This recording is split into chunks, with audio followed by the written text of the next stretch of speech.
This was an event for school children in the Downing Street garden, but the afternoon had been loaded with expectation over which Tory politicians would get a private audience with the president and, by default, an endorsement for any leadership hopefuls. It was a frenzied few hours at Winfield House, the US ambassador's residence where the president was staying. Brexit architect Nigel Farage, the former Tory leader Ian Duncan Smith. Meetings too for Michael Gove and Jeremy Hunt. Boris Johnson, though, was busy at a Tory party hustings event. He has great political instincts and also a great sense of strength and weakness in other people. So to arrive in the UK and not to have said anything about the Tory leadership contest or Brexit, I think it was a temptation too far for him. But the president's trip is not just about pomp, politics and protests.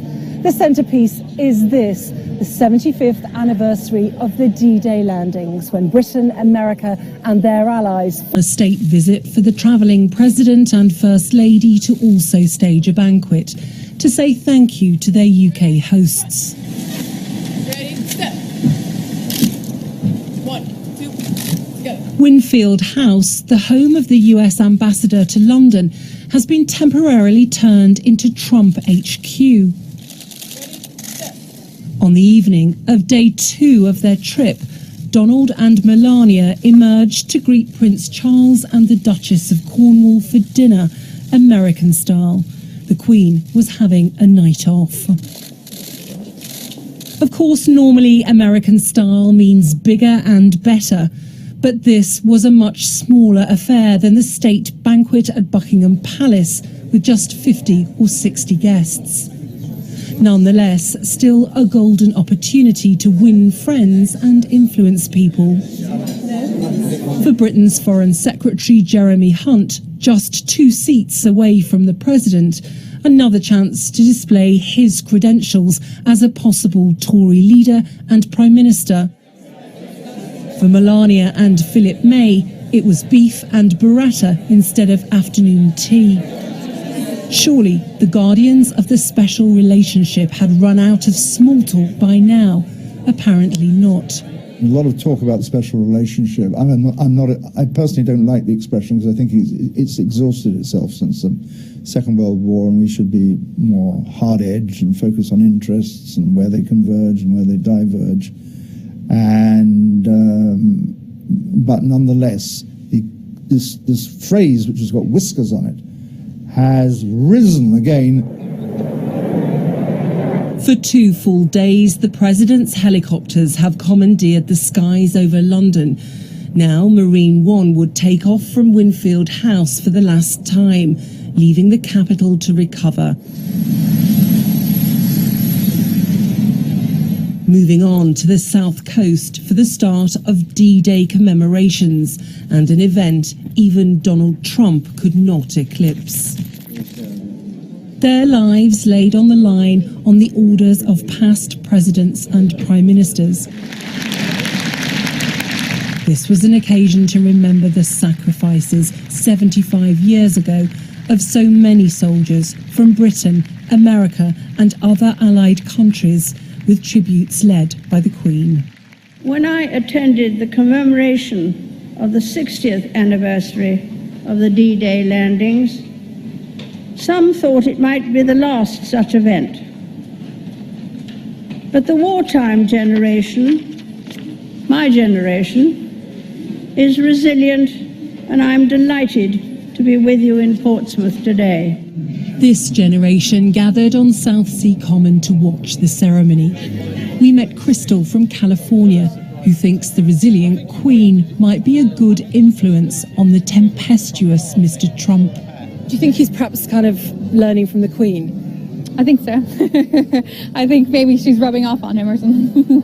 But pretty much every single person here, an event like this has personal resonance. My grandfather was involved in 3 beachhead landings in World War II. He served in Algeria and Italy, and arguably he may never have come home had it not been for D-Day, which turned the course of events in World War II. You do wonder, don't you, what the troops back then would have made of a commander-in-chief like Donald Trump. Upside down at 2,500 feet, Red One rolls Apollo. The white smoke from 4, 5, 8 and 9. This week has been a vibrant display of pomp, politics and protests. But love him or hate him, the showman president is as divisive a figure here as he is on the other side of the Atlantic.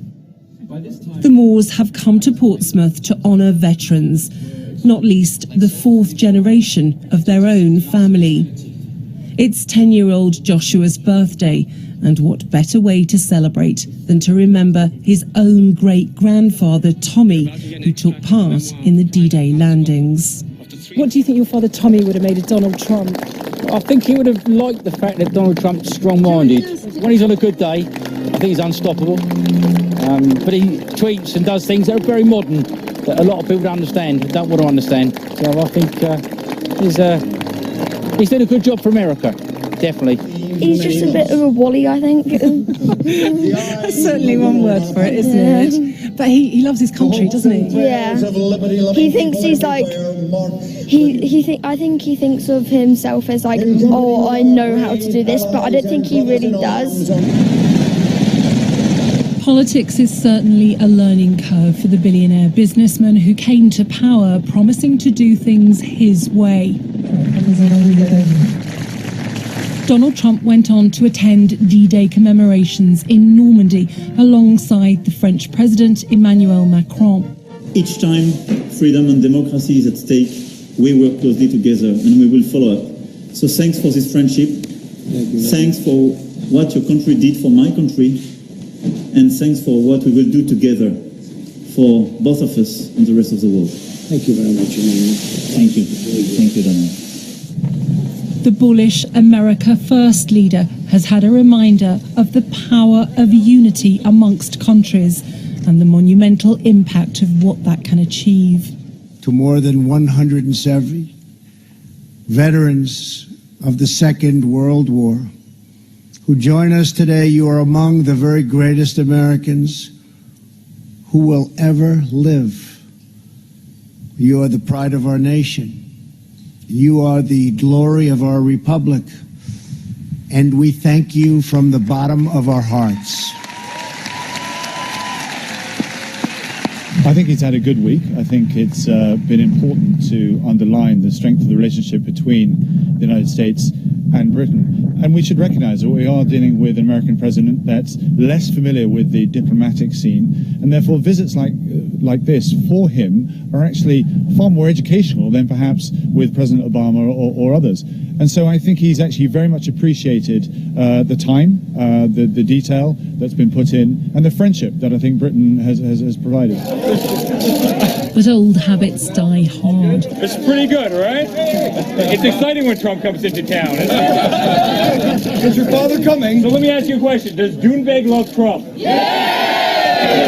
In Ireland, Donald Trump's sons, Eric and Don Jr., sounded like a chip off the old block, visiting a pub in Doonbeg in County Clare, where the family owns a hotel and golf club. Come on, let's go inside. The president's children have enjoyed this European trip as much as their father, and after time around the royals, appear to have picked up the knack of how to conduct a regal-style walkabout. Eric, a lot of people protesting today in Ireland that your dad doesn't do enough when it comes to climate change. Doesn't look like too many people are protesting. Not here, no, very popular here. Protesting out here? No! It's kind of funny how people are talking about protesting. There's a lot of love here. But just like his father, Eric wasn't interested in acknowledging there have been protesting Irish voices as well as welcoming ones.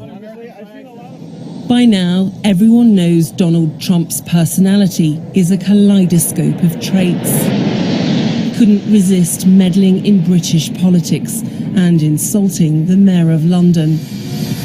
But he may have been sent on his way with food for thought about climate change and globalisation, though don't expect him to stop tweeting from the hip anytime soon.